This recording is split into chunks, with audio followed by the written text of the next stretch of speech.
Bismillah, salatu wassalamu ala Rasulillah. Assalamualaikum warahmatullahi wabarakatuh. Waalaikumsalam Waalaikumsalam warahmatullahi wabarakatuh. Okay, it's happy to see you guys tonight. We will discuss our task from discourse analysis class. We have the title, A Short Analysis of Discourse Coherence. But for the viewer, I will introduce my friends, my college. The first is Angeline Krismasari. Say hi, Angeline.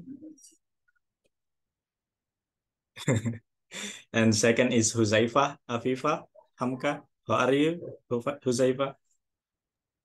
I'm fine, thank you. Okay. The third, we have Sri Nurmaninsi Ali. Okay, hello. Okay. The third, we have Andi Makfira. How's life, Makfira? So far I'm good. Okay, it's fine. That's good to hear you good. The fifth, we have Andi Asti Ahyandita. Asti, are you there? Yes, of course. Okay. The sixth, we have Andi Ismi. Ismi, are you ready Hi. to discuss Ismi? Yes. Yes. Can we also Yes. have the second male, Armansyah? Yes, thank you, moderator. Alhamdulillah, khair. Okay, Alhamdulillah. And we also have Ahmad Miftah Zuhdi. Yeah. And the last is I, myself, Amri Amsari Said, as a moderator. Okay, we will start this discussion with a subtitle, definition of discourse coherence, that will be presented by my friend. Okay, time is yours. Okay, thanks. Thanks for wishing. I'm Angeline. I will present about definition of discourse analysis. In this part, this part will be explained by me and my friend Hutsaifa Afifamkan. So, first of all, let us see the history of the brief story of discourse analysis. So the history of the discourse analysis can be traced back to 1950s. Before 1950s, linguistic only focus on focus on study about sentences level.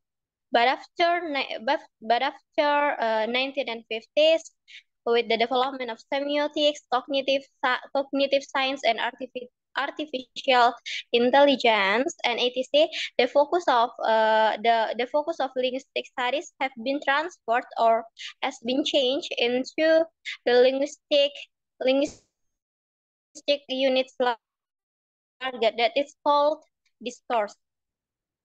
So discourse, the one sub of aspect that this discourse studies becomes especially important is discourse coherence, which is this coherence is the way of by which passages can be formed as a discourse. And move to the next slide.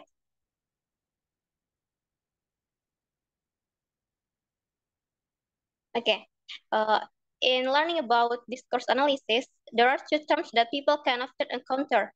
They are text and discourse. These two terms make some arguable around people because these are two terms that there are in some writers used interchangeable in others carefully distinguished.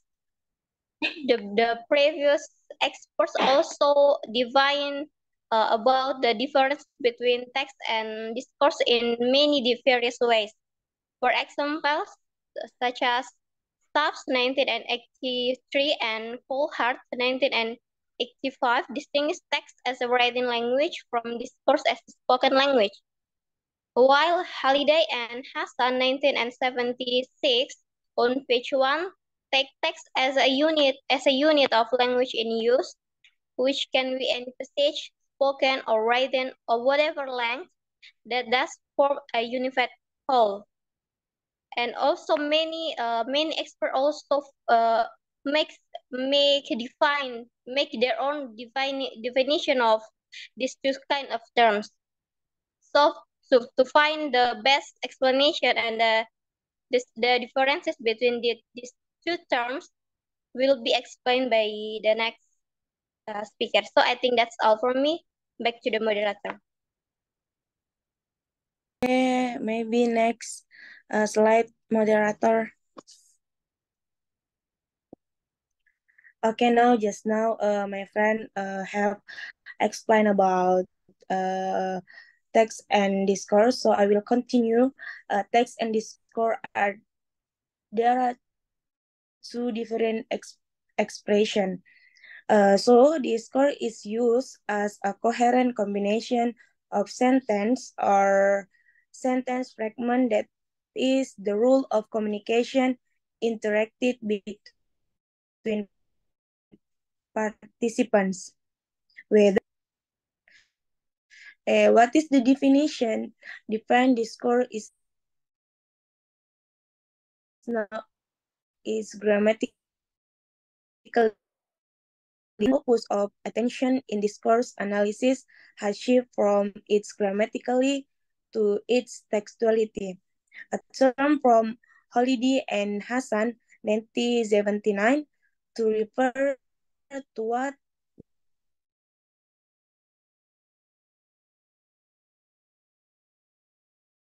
text from something that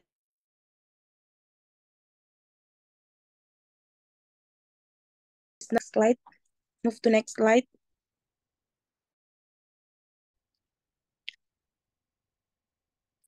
Okay, the notion of coherent is not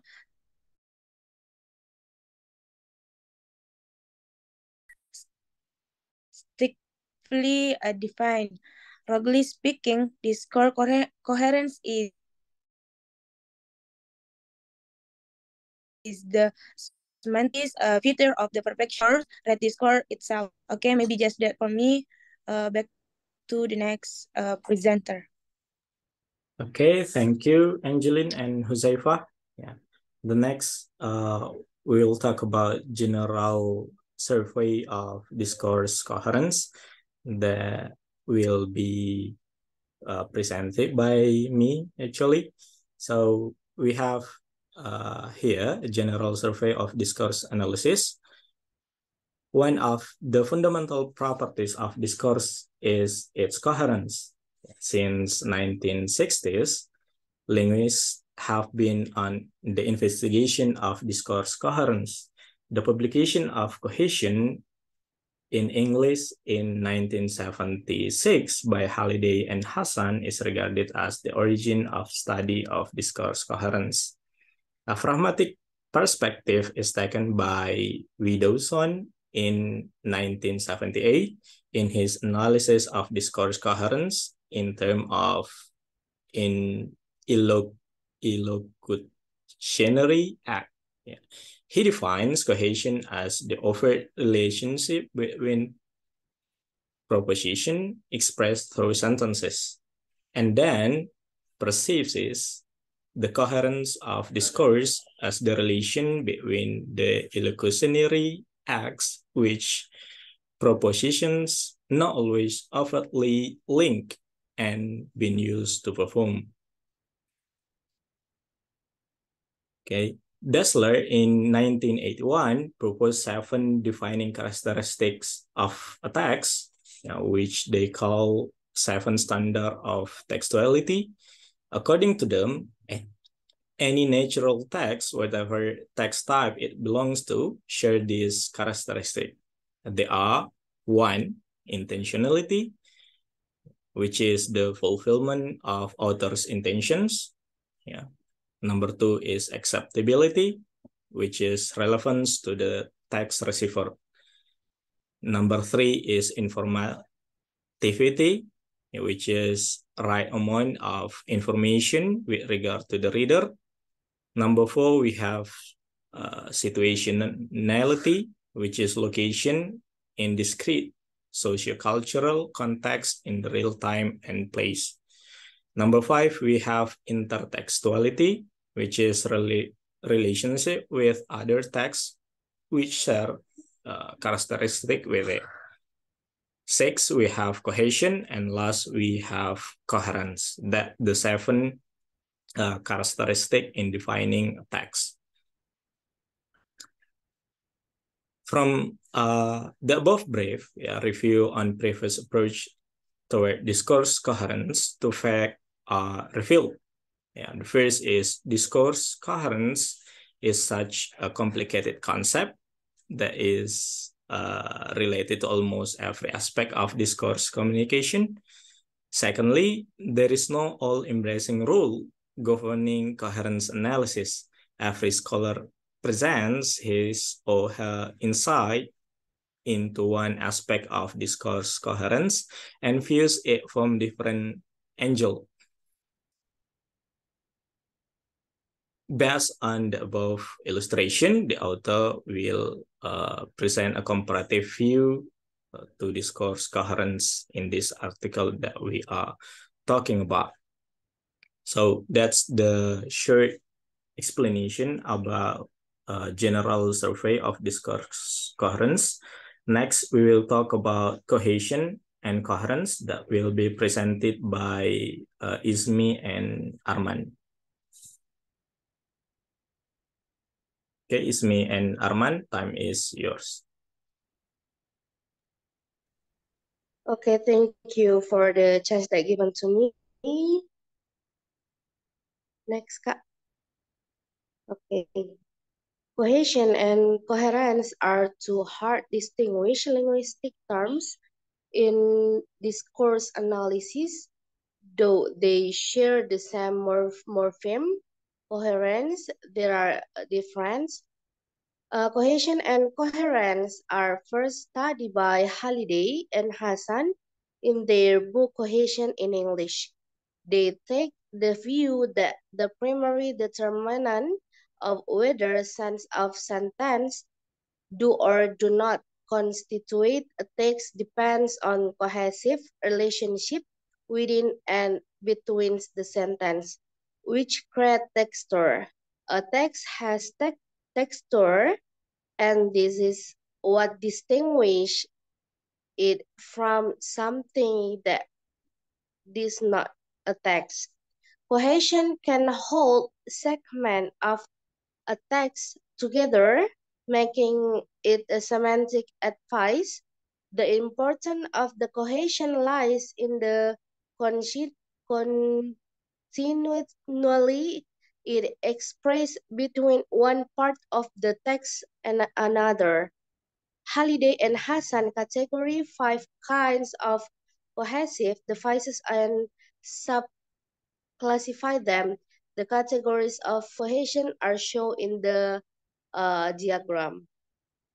Cohesion plays an important role in discourse when a cohesive relation is set up between two elements.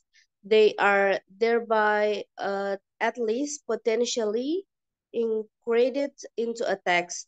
It's clear that cohesion, one component of textual function, is realized by lexicogrammatical units in a discourse.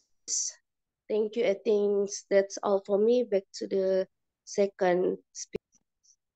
Okay, thank you, our friends that you have been given to us.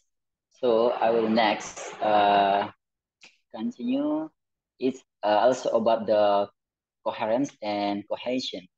So as the definition of coherence, Crystal defines coherence as the main principle of organization, which is assumed to account for the undefined functional connectedness of a pieces of spoken or written language. Also, it can be drawn, the coherence involves the study of such as about the factor as the language users, and maybe the interferences they make, and also and the assumption they hold, but involves the study of the way in which communication in mediated through the use of speech aid. Obviously, grammatical and lexical links are not taken into the consideration in this definition. And another definition of coherence held by Reinhardt in also 1980 is that coherence is composite of the semantic and grammatical connectedness between discourse and context. And about the coherence and the cohesion, by connectedness, he means also Reinhardt, the sentences in a text are in connected with each other in semantic and grammatical. However, the Belgrade and races in 1981 view cohesion and coherence as two entirely separated concepts. They propose cohesion to be the structural relation on the text surface, while coherence, the structural relation underlying the surface. It is obvious that cohesion and coherence are two different concepts in discourse analysis. They share the same morpheme. It means about the cohere. The next slide, please.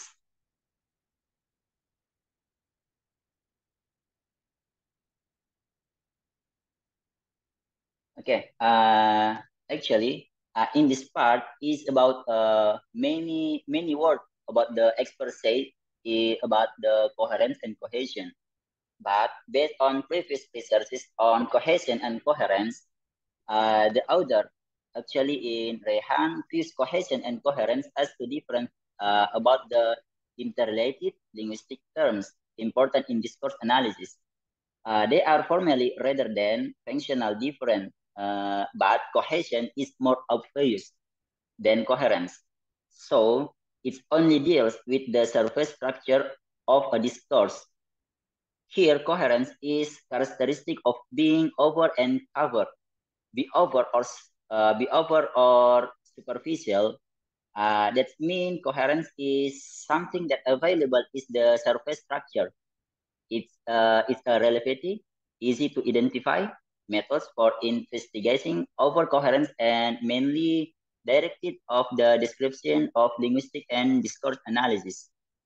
And by Halliday and Hassan, 1976, it reveals the contribute made by linguistic factor, such as by covered coherence. It means that coherence, coherence that means about the cognitive, pragmatic device, but the psychology based on this sense, the addresses needs bridge, for example, the inference, background knowledge, and imagination, and etc. to guide the comprehension of the discourse. So if we talk about the difference, coherence and cohesion, it's also many about the meaning, just it. Okay, I think just enough for us. And I'll be back to moderator again. Thank you. Okay, thank you, Ismi and Arman. The next we will talk about the nature of discourse coherence that will be presented by Asti and Sri. Asti and Sri, time is yours. Okay, thank you very much for the opportunity to me. So here I will explain about nature of discourse coherence. Next, please. Okay, linguists hold two different views towards the nature of discourse. First is discourse as a static product, and the second is discourse as a dynamic process. So here, I'll explain about discourse as a static product. Next, please. Next, please. Okay, discourse as a static product. Following the discourse as a product view, linguists study how coherence relations are realized on the surface of discourse. All the linguistic devices used to connect different parts in a discourse. It is an attempt to characterize discourse coherence as a linguistic phenomenon. They define coherence as a visible and observable thing, and analysis along this line is text-based and feature as descriptive, not explanatory. It is mainly concerned with the linguistic relation of coherence relations, paying little attention to the influence of non-linguistic factors such as context on the actual process of communications. And here, the representative of this approach are Halliday and Hassans. It's talk about cohesions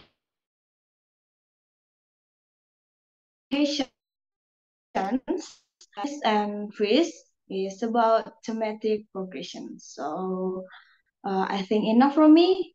Next to the next presented, my friends, Sri Nurnanin Sialih. Time is yours. Thank you. Okay, well, thank you so much for the chance you has given to me. Now I would like to continue the presentation or the explanation. It's about nature of discourse coherence. Okay, as our member have explained about that, it is the nature of discourse coherence have divided into two aspects. The first one is static product, and the second one is a dynamic process. So this is the second part of it. It's about dynamic process. Okay, for the other perspective is discourse as a process view, which takes discourse coherence as a dynamic process and studies it from pragmatic and psychological aspects. This approach concerns with how linguistic devices are operated cognitively by participants during the dynamic interactive process to communicate successfully and resulting in a coherent discourse. Thus, it is interpretive rather than descriptive. Okay, then next. Next slide, please. Okay, so therefore, in order to explore the nature of discourse coherence, these two aspects must be combined. It is both a static and dynamic process. So as a conclusion of that, a coherent discourse cannot only be achieved by linguistic device, but also by mutual efforts of participants in communication, because the differences in content and participant cognitive abilities, what is to be communicated may take a quite different form. I think that's enough for me. I give it back to the moderator. Thank you. Okay, thank you, Asti and Sri. And for the last speaker, we will have Vira to present the summary for us. Thank you so much for the opportunity that given to me. In this time, I want to present the summary of our presentation tonight. This article presents a new perspective to the story of discourse coherence, the cognitive perspective. Discourse can be regarded as the coherent group of sentences or sentence fragments that function as record of a communicative event, whether spoken or written, which can be approached as a dynamic process of interaction between participants in a communicative event. Discourse can be analyzed from discourse as statistic product, and the other is discourse as a dynamic process. From the point of view of sorry, from the point of view of these cars as a product which is realist of the surface of these cars by various linguistic devices used from the point of view of these cars as a process. Coherence is the consequence of interaction between the addresser and addressee, which can be achieved by mutual efforts of both communicator and addressee. However, this is not a pure theoretical study, which can be further applied to discourse teaching. Students should be aware of the fact that discourse coherence not only depends on various linguistic devices, but also the involvement of the interpreter to figure out the implied relevance. Okay, thank you, Vira, for the summary for this section. I think that's all for our group that we have talked about mainly four things: the definition of discourse coherence. The second, we have a general survey of discourse coherence. The third, we have cohesion and coherence. And the last, we have nature of discourse coherence that we have presented just now. I think that's all for our group. Thanks for the viewer, maybe. Thank you, Ismi. Thank you, Asti. Thank you, Vira. Thank you, Eva. Thank you, Angeline. Thank you, Sri. Thank you, Arman. We close by kafaratul majelis. Assalamualaikum warahmatullahi wabarakatuh. Waalaikumsalam warahmatullahi wabarakatuh. Waalaikumsalam warahmatullahi wabarakatuh.